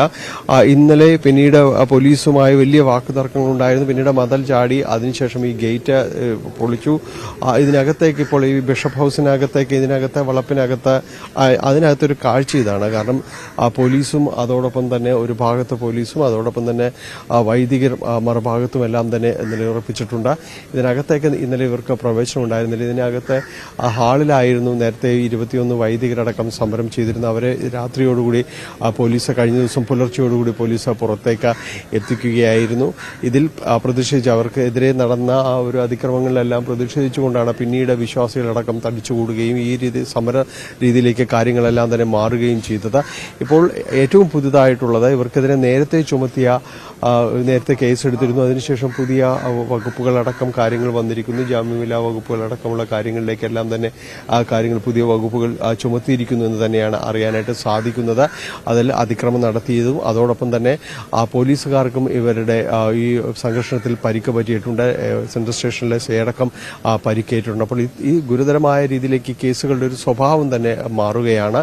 ആ രീതിയിലേക്ക് വരുമ്പോൾ എങ്ങനെയായിരിക്കും ഇതിൻ്റെ ഒരു ചർച്ച മുന്നോട്ട് പോവുക എന്നതടക്കമുള്ളൊരു ആശങ്ക ഉയരുന്നുണ്ട്. ഇന്ന് പ്രധാനപ്പെട്ട 2 കാര്യങ്ങൾ നടക്കുന്നത്, അതിലൊന്ന് ഇതുമായി ബന്ധപ്പെട്ട് നടക്കുന്ന ചർച്ച തന്നെയാണ്. ജില്ലാ കളക്ടറുടെ നേതൃത്വത്തിൽ ഈ തർക്കവുമായി ബന്ധപ്പെട്ട ചർച്ച നടക്കുന്നുവെന്നാണ് അറിയാൻ കഴിയുന്നത്. അതിൽ സഭയുടെ നേതൃത്വത്തിലുള്ളവർ തന്നെ ഈ ചർച്ചയിൽ പങ്കെടുക്കണമെന്നതാണ് സമരം ചെയ്യുന്നവരുടെ ഒരു ആവശ്യം. അത്തരമൊരു ആവശ്യം സഭാ നേതൃത്വത്തിന് മുന്നിലേക്ക് വെച്ചിട്ടുണ്ട്. മേജർ ആർച്ച് ബിഷപ്പോ അല്ലെങ്കിൽ അദ്ദേഹത്തിന്റെ പ്രതിനിധിയോ ഈ ചർച്ചയിലെ പങ്കാളിയാകണമെന്നതാണ്. കാരണം അല്ലെങ്കിൽ സഭാ നേതൃത്വത്തിന്റെ ഒരു ഇടപെടലില്ലാതെ ഈ ചർച്ച അത് മുന്നോട്ട് കൊണ്ടുപോകാനൊന്നും സാധിക്കുകയില്ല. അപ്പോൾ അങ്ങനെ വേണം എന്ന് പറഞ്ഞിരിക്കുന്നു. ആദ്യം ഇത് രാവിലെ ഇന്ന് ചർച്ച നടക്കുമെന്നായിരുന്നു പ്രതീക്ഷിച്ചിരുന്നത്. ഇപ്പോൾ ആ ചർച്ചയുടെ സമയം ഉച്ചയ്ക്ക് ശേഷം വൈകുന്നേരത്തേക്ക് അത് മാറി എന്നാണ് ഒടുവിൽ അറിയാനായിട്ട് സാധിക്കുന്നത്. എന്തായാലും ഈ ചർച്ചയിൽ എന്താണ് ഉരുത്തിരിയുന്നത് എന്നതിനെ ആശ്രയിച്ചിരിക്കും ഇവിടെ ഈ ഒരു ബിഷപ്പ് ഹൗസിനകത്തും പരിസരത്തുമായി നടക്കുന്ന സമരം കാര്യങ്ങളുടെ ഒരു തീരുമാനം ഉണ്ടാകുക. ഒപ്പം തന്നെ ഈ വൈദികർക്കെതിരെ കേസെടുത്തിരുന്ന നടപടിയിലും പ്രതിഷേധം തന്നെ ശക്തമാകും. അതിലും സംശയമൊന്നുമില്ല. ഒപ്പം ഇപ്പോൾ ഒരു പുതിയ നിയമനം സിനഡിൽ നിന്നുണ്ടായിരിക്കുന്നത് ബിഷപ്പ് ജോസഫ് പാംപ്ലാനിയുടെ ഒരു ചുമതലയിലേക്ക്, അദ്ദേഹത്തിന്റെ ഒരു ചുമതലയിലേക്ക് അടക്കം ഇവിടുത്തെ ഒരു കാര്യങ്ങൾ വരുന്നു എന്നതാണ്. അദ്ദേഹത്തിന് ഏതെങ്കിലും രീതിയിൽ ഈ ചർച്ച ഇതിൽ ഇടപെട്ടുകൊണ്ട് ഈ ചർച്ചകൾ വിഷയങ്ങൾ പരിഹരിക്കാൻ ശ്രമിക്കുമോ എന്ന കാര്യങ്ങൾ കൂടി അറിയേണ്ടതുണ്ട്. അദ്ദേഹം ഒരുപക്ഷെ ഇവിടേക്ക് എത്തിയേക്കാമെന്നൊരു സൂചന കൂടി നിലനിൽക്കുന്നുണ്ട്. ഇന്ന് പോലീസ് പ്രധാനമായും തന്നെ ഇവിടെ വൈകുന്നേരങ്ങളിൽ ഒരു പ്രതിഷേധ പരിപാടിയും കാര്യങ്ങളും എല്ലാം ഉണ്ട്. അത് ബാരിക്കേഡുകൾ ഉയർത്തി ബിഷപ്പ് ഹൗസിലേക്ക് എത്തുന്നതിന് മുൻപ് തടയാൻ തന്നെയാണ് പോലീസ് തീരുമാനിച്ചിട്ടുള്ളത്. എന്നാലും തികച്ചും ഇന്നലെ സംഘർഷം അതിന്റെ ഒരു മൂർധനയെ തന്നെയായിരുന്നുവെങ്കിൽ ഇന്ന് അതിന് ഒരു അയവ് വന്ന സാഹചര്യമാണെങ്കിൽ ഈ വിഷയത്തിൽ നിന്ന് മാറിയിട്ടില്ല. ഏത് സമയവും ഈ ബിഷപ്പ് ഹൗസ് കേന്ദ്രീകരിച്ച് വിശ്വാസികൾ സംഘടിക്കാനും വലിയ രീതിയിലുള്ള പ്രതിഷേധങ്ങൾ ഉണ്ടാകാനുമുള്ള സജീവ സാധ്യതകൾ തന്നെയാണ് നിലനിൽക്കുന്നത്. ഡാനി പോളാണ് വിവരങ്ങൾ നൽകിയത് കൊച്ചിയിൽ നിന്ന്. ബിഷപ്പ് ഹൗസിന്റെ ആ മുറ്റം എന്തായാലും ഇന്നും വാർത്തകളുടെ ഒരു കേന്ദ്രമാവുമെന്ന കാര്യത്തിൽ സംശയം വേണ്ട. ഇനി നമ്മളെയൊക്കെ നമ്മുടെ ദൈനംദിന ജീവിതത്തിൽ വലിയ രീതിയിൽ ബാധിക്കാൻ പോകുന്ന ഒരു കാര്യത്തെക്കുറിച്ചാണ് പറയുന്നത്. 2024 അതായത് കഴിഞ്ഞ വർഷം നമ്മൾ അനുഭവിച്ചത് എക്കാലത്തെയും ഉയർന്ന ചൂട് എന്ന റിപ്പോർട്ട്. യൂറോപ്യൻ കമ്മീഷന്റെ കോപ്പർനിക്കസ് ക്ലൈമറ്റ് സർവീസാണ് ഈ റിപ്പോർട്ട് പുറത്തുവിട്ടത്. കഴിഞ്ഞ വർഷം ലോകത്ത് ഏറ്റവും ചൂടേറിയ ദിനം ജൂലൈ 10 ആയിരുന്നു എന്നും കോപ്പർനിക്കസ് ക്ലൈമറ്റ് സർവീസ് പറയുന്നു. ഈ 2-3 ദിവസം നമ്മുടെ കേരളത്തിൽ ഉൾപ്പെടെ വലിയ രീതിയിൽ ചൂട് കൂടുമെന്ന വാർത്തകൾക്കിടെയാണ് ഈ റിപ്പോർട്ട് വരുന്നത്.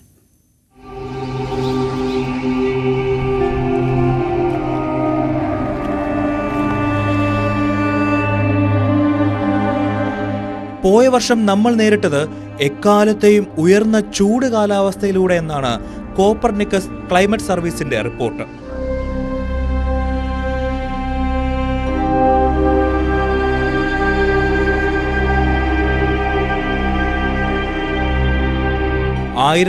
കളുടെ അവസാനം മുതലുള്ള ആഗോളതാപന പരിധിയായ 1.5 ഡിഗ്രി സെൽഷ്യസിനെ 2024 മറികടന്നതായി റിപ്പോർട്ടിൽ പറയുന്നു.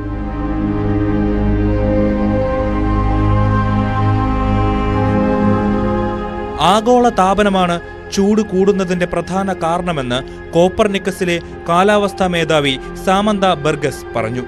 17.16 ഡിഗ്രി സെൽഷ്യസ് രേഖപ്പെടുത്തിയ ജൂലൈ 10 2024 ചൂടേറിയ ദിനം. 2015 പാരീസ് കാലാവസ്ഥ ഉടമ്പടി പ്രകാരം നിശ്ചയിച്ചിട്ടുള്ള 1.5 ഡിഗ്രി സെൽഷ്യസ് അഥവാ 2.7 ഡിഗ്രി ഫാരൻഹീറ്റ് എന്ന പരിധിയാണ് 2024 മറികടന്നിരിക്കുന്നത്.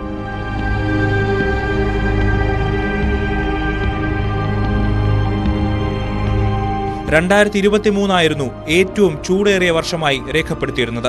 1.45 ഡിഗ്രി ചൂടാണ് 2023 അനുഭവപ്പെട്ടത്. 2024 1.5 ഡിഗ്രി ആയതോടെ 2023 രണ്ടാമതായി. വരും വർഷങ്ങളിൽ ചൂട് കൂടുമെന്നും കാലാവസ്ഥാ ഏജൻസികൾ മുന്നറിയിപ്പ് നൽകുന്നു. News desk, news 18. നേരത്തെ പറഞ്ഞതുപോലെ സംസ്ഥാനത്ത് ചൂട് വലിയ രീതിയിൽ ഉയരുമെന്നൊരു മുന്നറിയിപ്പ് വരുന്നുണ്ട്. ഈ 2 ദിവസം സാധാരണ ദിവസത്തേക്കാൾ 3 ഡിഗ്രി സെൽഷ്യസ് വരെ താപനില ഉയർന്നേക്കാമെന്നാണ് കേന്ദ്ര കാലാവസ്ഥാ നിരീക്ഷണ കേന്ദ്രത്തിന്റെ മുന്നറിയിപ്പ്. പകൽ സമയങ്ങളിൽ പുറത്തിറങ്ങുന്നവർ കൂടുതൽ ജാഗ്രത പാലിക്കണം. ഉയർന്ന ചൂട് മൂലം സൂര്യാഘാതം, സൂര്യാതപം, നിർജ്ജലീകരണം പോലുള്ള ആരോഗ്യ പ്രശ്നങ്ങൾക്ക് സാധ്യതയുള്ളതിനാൽ പൊതുജനങ്ങൾ കൂടുതൽ ശ്രദ്ധിക്കണം. കൂടുതൽ വെള്ളം കുടിക്കാനും നേരിട്ട് വെയിലേൽക്കുന്ന സാഹചര്യം ഒഴിവാക്കാനും ഒക്കെ ശ്രദ്ധിച്ചാൽ വലിയ അപകടങ്ങൾ നമുക്ക് ഒഴിവാക്കാം. തിരുവനന്തപുരത്ത് നിന്ന് തന്നെയാണ് അടുത്ത വാർത്ത. തിരുവനന്തപുരം നെയ്യാറ്റിൻകരയിലെ വിവാദ സമാധി തുറന്ന് പരിശോധിക്കണമെന്ന പോലീസിന്റെ ആവശ്യത്തിൽ കളക്ടറുടെ തീരുമാനം ഇന്നുണ്ടായേക്കും. RDOയുടെ സാന്നിധ്യത്തിൽ ഗോപൻ സ്വാമിയുടെ സമാധി തുറക്കണമെന്നും മൃതദേഹം അതിനകത്തുണ്ടെങ്കിൽ പരിശോധിക്കണമെന്നുമാണ് പോലീസിന്റെ ആവശ്യം. മരണത്തിൽ ദുരൂഹത ആരോപിച്ച് നാട്ടുകാർ രംഗത്തെത്തിയതോടെയാണ് പോലീസ് സമഗ്ര അന്വേഷണത്തിന് തയ്യാറാവുന്നത്. അരുൺ മോഹൻ നെയ്യാറ്റിൻകരയിൽ നിന്ന് വിവരങ്ങളുമായി. അരുൺ, കേട്ടുകേൾവിയില്ലാത്ത തരത്തിലായിരുന്നു പെട്ടെന്ന് ഈ ഗോപൻ സ്വാമിയുടെ മക്കൾ അച്ഛൻ സമാധിയായി എന്നൊരു പോസ്റ്ററൊക്കെ ഒട്ടിച്ച് അവരുടെ ഒരു ഒട്ടും യുക്തിക്ക് നിരക്കാത്ത തരത്തിലുള്ള ഒരു വിശദീകരണമൊക്കെ വരുന്നത്. ഇതിന് പിന്നിലെ ദുരൂഹത നീക്കാൻ ഇപ്പോൾ പോലീസ് ഏത് തരത്തിലാണ് ശ്രമിക്കുന്നത്? ഇതിൻ്റെ ഒരു ഒഫീഷ്യലായി ഔദ്യോഗികമായി കളക്ടർക്ക് ഇവർ റിപ്പോർട്ട് കൈമാറി അനുമതി തേടുകയാണോ? സൂചിപ്പിച്ചതുപോലെ കേട്ടുകേൾവില്ലാത്ത വളരെ ഒരു സംഭവം തന്നെയാണ് നമുക്കിപ്പോൾ പങ്കുവയ്ക്കാനുള്ളത്. കാരണം ഈ പറയുന്ന ഗോപൻ സ്വാമി, മണിയൻ എന്ന ഗോപൻ സ്വാമി ആറാലുമൂട് സ്വദേശിയാണ്. ഇദ്ദേഹം കാലങ്ങളായി ഈ പറയുന്ന വീടിനടുത്തൊരു ക്ഷേത്ര സംവിധാനങ്ങളൊക്കെ വെച്ച് പൂജയും ആരാധനയും നടത്തി വന്നിരുന്നു. കുറച്ച് ഭക്തരൊക്കെ ഉള്ള ഒരു മനുഷ്യരായിരുന്നു. നമുക്ക് മനസ്സിലാക്കാൻ കഴിയുന്നത് പ്രകാരം ഏറെ നാൾ ഇദ്ദേഹം 69 വയസ്സുള്ള ഇദ്ദേഹം കിടപ്പിലായിരുന്നു, അവശനായിരുന്നു എന്നാണ് അറിയാൻ കഴിയുന്നത്. എന്നാൽ ഒരു സുപ്രഭാതത്തിൽ ഇദ്ദേഹത്തിന്റെ മക്കളായ സനന്ദനും രാജസേനനും പറയുന്നതനുസരിച്ച് പുലർച്ചെ അച്ഛൻ പറയുന്നു, കഴിഞ്ഞ വ്യാഴാഴ്ച ആയിരുന്നു സംഭവം, വ്യാഴാഴ്ച പറയുന്നു അച്ഛൻ സമാധിയാവാൻ തയ്യാറായിട്ടുണ്ട്, അച്ഛനെ സമാധിയാക്കണം, ഒരു കാരണവശാലും ഈ സമാധി ചടങ്ങുകൾ ആരെയും അറിയിക്കരുത്, ഇത് വളരെ രഹസ്യ സ്വഭാവത്തോടെ സമാധി ചെയ്യണം എന്ന് പറഞ്ഞതിന്റെ അടിസ്ഥാനത്തിൽ മക്കൾ അച്ഛന്റെ ആഗ്രഹപ്രകാരം സമാധി ചെയ്തു എന്നാണ് പുറം ലോകത്തെ അറിയിക്കുന്നത്. തുടർന്ന് സമാധിക്ക് ശേഷം ഇട്ട പോസ്റ്റാണ് മരണവിവരം പോലും ഭക്തരായാലും നാട്ടുകാരായാലും അയൽവാസിയായാലും ഒക്കെ അറിയുന്നത് എന്നുള്ളതാണ് ഇതിലൊരു വിചിത്രമായ ഒരു സംഭവം. തുടർന്ന് നാട്ടുകാർ പരാതിയുമായി രംഗത്തെത്തുന്നു. നെയ്യാറ്റിങ്കര പോലീസ് പ്രവീണിന്റെ നേതൃത്വത്തിൽ CI പ്രവീണിന്റെ നേതൃത്വത്തിലുള്ള പോലീസ് സംഘം സ്ഥലത്തെത്തിയപ്പോൾ സ്ഥിതിഗതികൾ വിലയിരുത്തിയപ്പോൾ സമാധി നടത്തി എന്നുള്ളത് മനസ്സിലാക്കുന്നു. ഈ വ്യാഴാഴ്ച രാത്രി മുതൽ വ്യാഴാഴ്ച രാവിലെ മുതൽ വെള്ളിയാഴ്ച വരെ നീണ്ട ഒരു 24 മണിക്കൂറോളം അടുപ്പിക്കുന്ന ഒരു സമയക്രമത്തിലായി സമാധി ചടങ്ങുകൾ നടന്നു എന്നുള്ളതാണ് നമുക്ക് മനസ്സിലാക്കുന്നത്. എന്തായാലും പോലീസിന് ഇത്തരം ഒരു മത വിഷയം കൂടി ആയതിനാൽ പോലീസിനെ കല്ലറ പൊളിച്ച് കൈകാര്യം ചെയ്യാൻ പറ്റാത്ത ഒരു പ്രതിസന്ധിയിലേക്ക് എത്തിയതിനെ തുടർന്ന് കളക്ടറെ സമീപിക്കുന്ന ഒരു നിലപാടിലേക്കാണ് എത്തിയത്. ഇപ്പോൾ കളക്ടറുടെ ഉത്തരവിന് വേണ്ടിയാണ് നെയ്യാറ്റിൻകര പോലീസ് കാത്തിരിക്കുന്നത്. അതേസമയം ഒരു കാര്യം കൂടി കൂട്ടി പറയാം. ഇന്നലെ വിശ്വംഭരൻ എന്ന് പറയുന്ന ഒരു വ്യക്തി, അയൽവാസിയായ വിശ്വംഭരനായ എന്ന് പറയുന്ന വ്യക്തി ഗോപൻ സ്വാമിയെ കാണാനില്ല എന്ന് പറഞ്ഞ് ഒരു മിസ്സിംഗ് കേസ് കൂടി നൽകിയിട്ടുണ്ട്. ഇതും പോലീസിന്റെ നീക്കത്തിന്റെ ഭാഗമാണ് ഇത്രയും പെട്ടെന്ന് കല്ലറ പൊളിച്ചത്. അതായത് കളക്ടറുടെ ഉത്തരവ് കിട്ടിയാൽ മാത്രമേ എന്തിനും മുന്നോട്ട് പോകാൻ കഴിയുന്നുള്ള അവസ്ഥയായതിനാൽ നിൽക്കുകയാണ്. എന്തായാലും ശ്രീ നേരത്തെ സൂചിപ്പിച്ചുള്ള കേട്ടുകേൾവിയില്ലാത്ത വളരെ ഒരു നമുക്ക് നിരക്കാത്ത ഒരു സംഭവം തന്നെയാണ്. കാരണം ഒരു നാട്ടുകാർ പറയുന്നു ഇത്തരത്തിലായി കഴിഞ്ഞാൽ, കാരണം നമുക്ക് നെയ്യാറ്റിങ്കര പ്രദേശത്ത് തന്നെ ഇത്തരം സമാധിയിലിരുന്ന സ്റ്റേഷന്മാർ ഉണ്ടായിട്ടുണ്ട് മുൻകാലങ്ങളിൽ. പക്ഷെ അത്തരം ചടങ്ങുകളിൽ പോലും നമുക്ക് ഈ ഭക്തജനങ്ങളെയും വിശ്വാസികളെയും നാട്ടുകാരെയൊക്കെ അത്തരത്തിൽ ചടങ്ങുകൾക്ക് പങ്കെടുപ്പിച്ചുകൊണ്ടുള്ള നീക്കങ്ങളായിരുന്നു. നമ്മുടെ ഇന്ത്യൻ നിയമവ്യവസ്ഥ അനുസരിച്ച് ഒരാളുടെ മരണം സ്ഥിരീകരിക്കണമെങ്കിൽ അതൊരു ഡോക്ടർ സ്ഥിരീകരിക്കണം. മരിച്ചു എന്ന് ഡോക്ടർ സ്ഥിരീകരിച്ചാലാണ് മരണം സ്ഥിരീകരിക്കുന്നത്. അതല്ലാതെ ഒരാൾ മരിച്ചെന്ന് പറഞ്ഞ് സമാധിയിരുത്തിയാൽ സ്വാഭാവികമായും നിയമനീതി ന്യായ സംവിധാനങ്ങൾ ഉള്ള ഒരു നാട്ടിൽ ചിലപ്പോൾ അത് പരിശോധനയിലേക്കൊക്കെ പോകേണ്ടി വരും. എന്തായാലും ഇതിലെ ദുരൂഹതയും സംശയങ്ങളും ഒക്കെ നീക്കിയേ തീരൂ. അതിന് കളക്ടറുടെ ഉത്തരവാണിപ്പോൾ പോലീസ് കാത്തിരിക്കുന്നത്. അരുണാണ് വിവരങ്ങൾ നൽകിയത് നെയ്യാറ്റിൻകരയിൽ നിന്ന്. വീണ്ടും നമ്മൾ വാർത്താ കേന്ദ്രമായ അൻവറിലേക്ക് തന്നെ പോവുകയാണ്. PV അൻവർ MLA തൃണമൂൽ കോൺഗ്രസിൽ ചേരുന്നത് അദ്ദേഹത്തിന് അതിനുള്ള സ്വാതന്ത്ര്യമുണ്ടെന്ന് പറയുന്നു രമേശ് ചെന്നിത്തല. കേരളത്തിൽ UDFന്റെ ഭാഗമാക്കണോ എന്നത് ചർച്ച ചെയ്ത് തീരുമാനിക്കും. ഇക്കാര്യത്തിൽ കോൺഗ്രസ് പാർട്ടിക്കകത്ത് ഭിന്നതയില്ലെന്നും ചെന്നിത്തല പറഞ്ഞു. അതേസമയം തൃണമൂൽ കോൺഗ്രസുമായി സഖ്യമുണ്ടാക്കാൻ കേരളത്തിൽ കഴിയില്ലെന്നാണ് K മുരളീധരന്റെ നിലപാട്. കൊൽക്കത്തയിലുള്ള അൻവർ ഇന്ന് കേരളത്തിൽ തിരിച്ചെത്തില്ല. അൻവർ തൃണമൂൽ കോൺഗ്രസിൽ ചേർന്നുള്ള വിവരം അറിഞ്ഞു. അദ്ദേഹത്തിന് അതിനുള്ള സ്വാതന്ത്ര്യമുണ്ട്. പക്ഷെ അദ്ദേഹത്തെ മുന്നണിയിൽ എടുക്കണമെന്നുള്ള കാര്യത്തിൽ തീരുമാനമായിട്ടില്ല. അത് ചർച്ചകൾ ചെയ്ത ശേഷം മാത്രമേ തീരുമാനിക്കൂ. അദ്ദേഹം ആദ്യം UDF നേതൃത്വത്തെ സമീപിക്കണം. സമീപിച്ച് ഇരിക്കുമ്പോഴാണ് ചർച്ചകൾ നടക്കുന്നത്. പാർട്ടിയിലെ ഭിന്നത ഉണ്ടോ? രൂക്ഷമാണോ? ഇല്ല, അങ്ങനെയൊന്നുമില്ല. അങ്ങനെയുള്ള ഇതുവരെ ഞങ്ങൾ ആലോചിച്ചിട്ടില്ല. അപ്പം പിന്നെ ഭിന്നതയുടെ പ്രശ്നമില്ല. തൃണമൂൽ കോൺഗ്രസുമായിട്ട് ഞങ്ങൾക്ക് സഖ്യം ഉണ്ടാക്കാൻ ബുദ്ധിമുട്ടുണ്ട്. കാരണം മമതാ ബാനർജി ഇന്ത്യ സഖ്യത്തിൽ അംഗമാണെങ്കിലും അവരെല്ലാ പ്രവൃത്തിയും കോൺഗ്രസിനെതിരാണ്. രാഹുൽ ഗാന്ധിയുടെ നേതൃത്വത്തിനെ പോലും അവർ ചോദ്യം ചെയ്യുന്നു. ബംഗാളിൽ ഞങ്ങളുടെ കഴിഞ്ഞ ലോക്സഭയിൽ ഞങ്ങളുടെ പാർട്ടി നേതാവായിരുന്ന അധീർ രഞ്ജൻ ചൗധരിയെ BJPയുമായി ചേർന്ന് തോൽപ്പിച്ചതാണ്. അതുകൊണ്ട് അവരുമായിട്ട് ഞങ്ങൾക്ക് കേരളത്തിൽ യോജിക്കാൻ കഴിയില്ല. പിന്നെ അഖിലേന്ത്യാ നേതൃത്വത്തിന് ആണ് എല്ലാം ഫൈനൽ തീരുമാനം എടുക്കേണ്ടത്. പക്ഷേ കേരളത്തിലെ കോൺഗ്രസ്സുകാരെ സംബന്ധിച്ച് ഞങ്ങൾക്ക് തൃണമൂൽ ദഹിക്കില്ല. CV അനുമോദ് വിവരങ്ങളുമായി. അനുമോദ്, ഒരു UDFന് അൻവറിനെ എടുത്താൽ വലിയ കുഴപ്പമില്ല എന്നൊരു നിലപാടിലൊക്കെ എത്തി നിൽക്കുമ്പോഴാണ് പെട്ടെന്ന് ഈ തൃണമൂൽ കോൺഗ്രസിന്റെ ഭാഗമായുള്ള പ്രഖ്യാപനം വരുന്നത്. ഇതിപ്പോ ഈ തൃണമൂൽ പ്രവേശനം അദ്ദേഹത്തിന്റെ UDF എൻട്രി എന്ന സ്വപ്നത്തിനൊരു തടസ്സമായി മാറുമോ? എങ്ങനെയൊക്കെയാണ് ചർച്ചകൾ? എന്തുകൊണ്ടാണ് അദ്ദേഹത്തിന്റെ വരവ് നീട്ടിയത്? 12-ാം തീയതി വരുമെന്ന് ഫേസ്ബുക്കിലൂടെയൊക്കെ തന്നെ പ്രഖ്യാപിച്ചതാണല്ലോ.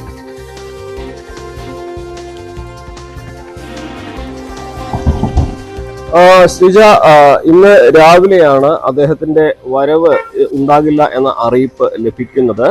അദ്ദേഹം വരാൻ നിശ്ചയിച്ച വിമാനം റദ്ദാക്കിയതിനെ തുടർന്നാണ് ഇന്നത്തെ യാത്ര ക്യാൻസൽ ചെയ്തത് എന്നാണ് അദ്ദേഹവുമായി അടുത്ത വൃത്തങ്ങളിൽ നിന്ന് നമുക്ക് അറിയാൻ കഴിഞ്ഞിട്ടുള്ളത്. ഇനി എപ്പോൾ വരുമെന്ന കാര്യത്തിൽ ഒരു സ്ഥിരീകരണം ലഭിക്കേണ്ടതുണ്ട്. ഒരുപക്ഷെ നാളെ ആയിരിക്കും ഉണ്ടാവുക. എന്തുതന്നെയാണെങ്കിലും അൻവറിന്റെ വരവ് എന്നതിനപ്പുറം അൻവറിന്റെ തൃണമൂൽ കോൺഗ്രസ് പ്രവേശനം അദ്ദേഹത്തിന്റെ UDFിലേക്കുള്ള സാധ്യതകളെ ബാധിച്ചിട്ടുണ്ട് എന്ന് വേണം ഈ ഘട്ടത്തിൽ വിലയിരുത്തുവാൻ. കാരണം ഇന്നലെ K മുരളീധരൻ തുറന്നടിച്ച രീതിയിൽ തന്നെയാണ് അദ്ദേഹത്തിന്റെ നിലപാട് വ്യക്തമാക്കിയത്. തൃണമൂലുമായി ഒരു കൂട്ടുകെട്ട് അത് കേരളത്തിലെ കോൺഗ്രസിന് സാധിക്കുന്നതല്ല. കാരണം രാഹുൽ ഗാന്ധിക്കെതിരെയും കോൺഗ്രസിനെതിരെയും വലിയ അതിശക്തമായ നിലപാടുകൾ സ്വീകരിച്ച വ്യക്തിയാണ് മമതാ ബാനർജി. കോൺഗ്രസിന്റെ സ്ഥാനാർത്ഥിയെ തോൽപ്പിക്കാൻ BJPയുമായി കൂട്ടുകൂടിയതാണ് മമതാ ബാനർജി. അങ്ങനെയുള്ള ഒരു നേതാവിന്റെ പാർട്ടിയുമായിട്ട് കോൺഗ്രസിന് സഹകരിക്കാൻ കഴിയുകയില്ല. കേരളത്തിലെ കോൺഗ്രസിന് എന്താണ് തൃണമൂൽ ദഹിക്കില്ല എന്നാണ് അദ്ദേഹത്തിന്റെ വാക്കുകൾ ഉണ്ടായത്. അതേസമയം ചെന്നിത്തലയാകട്ടെ ഇത് സംബന്ധിച്ച് അൻവറിന് ഒരു സ്വതന്ത്ര നിലപാടെടുക്കാനുള്ള സ്വാതന്ത്ര്യമുണ്ട്. പക്ഷേ അദ്ദേഹത്തെ UDF എടുക്കുന്ന സംബന്ധിച്ചുള്ള കാര്യങ്ങൾ ചർച്ച ചെയ്തിട്ടില്ല എന്ന നിലപാടിലേക്ക് അദ്ദേഹം എത്തുന്ന ഒരു സാഹചര്യം. എന്താണെങ്കിൽ UDF പ്രവേശനം എന്നത് അൻവറിനെ സംബന്ധിച്ച് തൃണമൂൽ കോൺഗ്രസിന്റെ ഭാഗമായതോടെ കൂടുതൽ പ്രതിസന്ധിയിലാകുന്നുണ്ട് എന്ന് വേണം വിലയിരുത്തുവാൻ നേതാക്കളുടെ പ്രതികരണങ്ങൾ കാണുമ്പോൾ. സ്വാഭാവികമായിട്ടും അൻവറിന്റെ ഭാഗത്തു നിന്നും തൃണമൂലിന്റെ അംഗത്വം എടുത്തിട്ടില്ല എന്നുള്ള വിശദീകരണമൊക്കെ ഉണ്ടെങ്കിൽ പോലും രാഷ്ട്രീയമായിട്ട് അദ്ദേഹം തൃണമൂലിന്റെ സ്റ്റേറ്റ് കോർഡിനേറ്റർ എന്ന രീതിയിലേക്ക് മാറി എന്ന് അദ്ദേഹം തന്നെ പറയുമ്പോൾ ഇനി UDFനെ സംബന്ധിച്ച് UDF പ്രവേശനം സംബന്ധിച്ച് തീരുമാനങ്ങൾ കഴിഞ്ഞ ദിവസങ്ങളിൽ ഉണ്ടായതുപോലെ അത്ര സുഗമമാവില്ല എന്ന് വേണം കണക്കാക്കുവാൻ. എന്നാണെങ്കിലും അദ്ദേഹം നാട്ടിലെത്തിയ ശേഷമേ അദ്ദേഹത്തിന്റെ നിലപാട് നമുക്ക് പൂർണ്ണമായിട്ടും മനസ്സിലാക്കാൻ സാധിക്കുകയുള്ളൂ. എന്നാണെങ്കിലും തൃണമൂൽ കോൺഗ്രസിന്റെ ഭാഗമായ PV അൻവറിന് UDF പ്രവേശനം അത്ര എളുപ്പമാകില്ല എന്ന സൂചനകൾ തന്നെയാണ് നേതാക്കളുടെ വാക്കുകൾ തരുന്നത്. ശരി, CV അനുമോദാണ് വിവരങ്ങൾ നൽകിയത് മലപ്പുറത്ത് നിന്ന്. മറ്റു വാർത്തകളിലേക്ക് വളരെ പെട്ടെന്ന് തിരിച്ചെത്താം ഇടവേളയ്ക്ക് ശേഷം.